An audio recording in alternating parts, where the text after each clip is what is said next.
Kailangan ko mag-aral ng mabuti para pumasa ako sa may exam ko.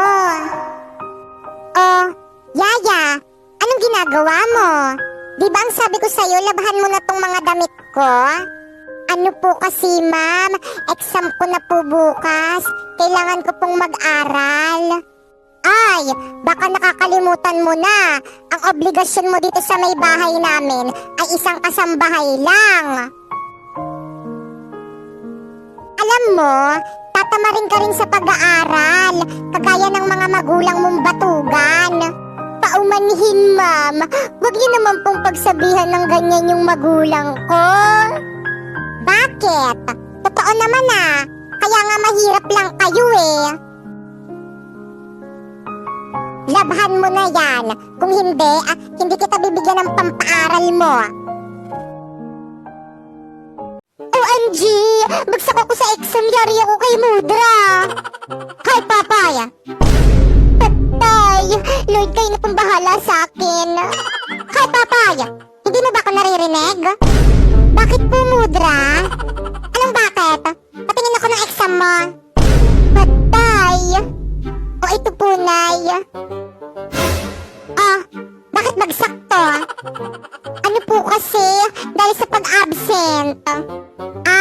Absent ka ng tinuro to. Okay lang yan, excuse yun. Mas importante yung outing natin. Hindi po. Absent po kasi yung katabi ko nung exam. Ano? Aray! At least nahanas ako eh. Wow! Papoy, ano yan? Pinya? Pahingi naman. Ano? Pahingi? Nasaan ka na nagbubungkal ako ng lupa sa ilalim ng init ng araw? Nasaan ka noong nagtatanim ako habang kumukulog, kumikidlat at bumubuhos ang malakas na ulan? Nasaan ka noong oras na nag-ani ako at nagkalat ang maraming ash sa daanan ko? Nang naghihirap ako sa pagpasa ng pinya? Oh, hihingi lang naman eh. Nasaan ka? Sorry na, nakakulong kasi ako noon. Ha? Bakit naman? Nakapatay kasi ako ng madamot. Ganun ba? O ito, kuha ka lang. Hindi naman ako madamot eh. Kung gusto mo, meron pa dun sa ref. Lola, kumusta ka na? Oh, Popoy, Apo, ikaw pala.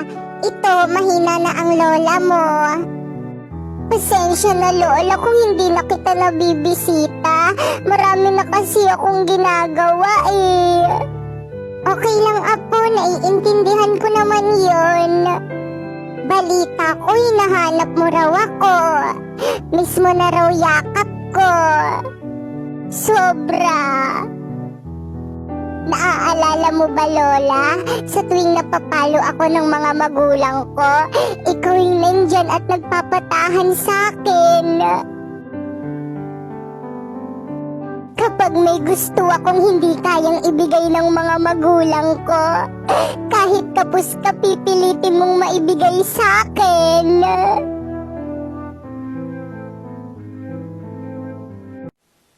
Hihiranging national flower of the Philippines ay si... Lord, pag ako nanalo dito, promise magpapakabait na ako. Ihanda niyo na ang mga petals niyo dahil sisiguraduhin ko sa inyo ako ang hihirangin pambansang bulaklak.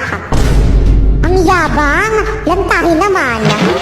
Sampaguita! Oh my gosh! Totoo ba to? Ako ang pambansang bulaklak? Congrats, Kambal! Deserve mo yan! Huwag mo akong kakalimutan pag sumikat ka na! Hindi ito maaari! Mga mandaraya kayo! Rose, tanggapin mo na lamang ang iyong pagkatalo! Oo nga, at saka deserve naman isang pagitan na hirangin pambansang bulaklak kaysa sa'yo! Kaya kahit anong talak mo dyan, wala ka nang magagawa! I am the national flower of the Philippines! Ano kayang masarap na pagkain dito sa ref?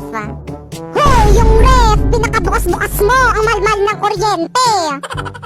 Lo, titingin lang naman ako ng pagkain eh. Wag na nga. Grabe ang init. Mabuksan na ang electric fan. Hoy, ano yan? Mag-electric fan ka?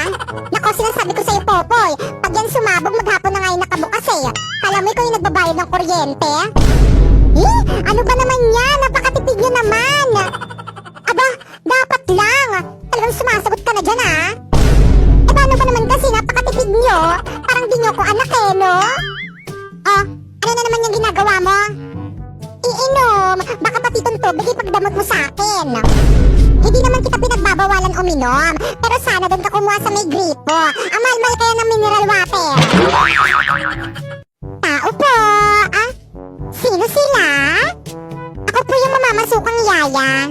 Ay, ikaw na ba yun? Halika, pasok ka. Ano ba yan, ma'am? Ang dugyot naman ng bahay nyo.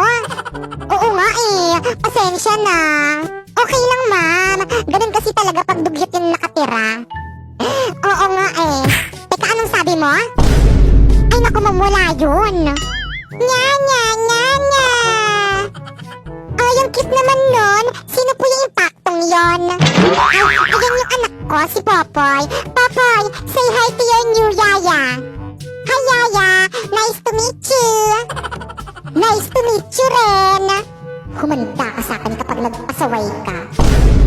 Yaya, pwede bang pakikuhaan mo ko ng food? Because I'm hungry na. Excuse me, yaya ako. Hindi ako utusan. Nasa na ba yung kwarto ko dito? Magpapahinga na ako.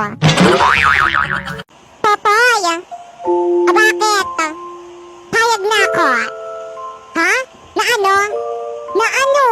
You know, di ba nililigawan mo ko? Pag sinasagot na kita. Hala, joke lang naman yun. Hindi yun totoo. Ano? Joke mo lang yon? Oo, hindi naman talaga kita type eh. Anong sabi mo? Eh, ba't mo ko nilande? Wala, trip-trip lang. Kapal ng mukha mo, lalandiin mo ko, tapos ngayon na-fall na ako, sasabihin mo, joke lang. Sorry.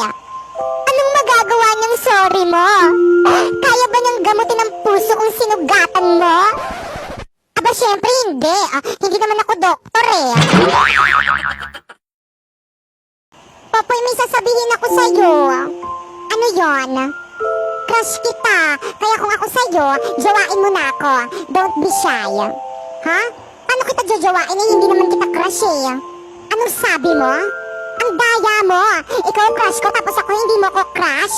Unfair. Eh, ganun talaga eh. May ibang tinitibok tong puso ko. At hindi ikaw yon. Ganon. Ano yan? Manika? Ano ba yan kalaki-laki mo na naglalaro ka pa rin yan? Aray, ano nangyayari sa tenga ko? Ang sakit! Ano? Jajawain mo ko o hindi? Hindi! Aba, talagang sinusubukan mo talaga ako OMG, wag dyan! Payag na ako! Kulam lang pala yung katapat mo eh! OMG, hindi ko sadya! Popoy, hindi na kita bate. Ha? Bakit naman? Ano na namang ginawa ko sa'yo? Eh kasi nangaaway ka eh. Hindi naman kita inaaway Ikaw nga yung laging nangaaway sa akin dyan eh. Inaaway mo kaya ako. Tapos nang binilhan ka ng mami mo ng biskwit at saka juice, hindi mo ko binigyan. Eh hindi ka naman nang hingi eh. Siyempre, hindi mo ko inaya. Dapat inaya mo ko para humingi ako. Eh di sorry. Ayoko. Babay na. Ayaw na kitang kalaro. Oh, sige. Wow, ang ganda naman itong swimming pool na binili sa akin ni Daddy. Popoy, bati na pala ulit kita. Basta pa swimming ako dyan sa may swimming pool mo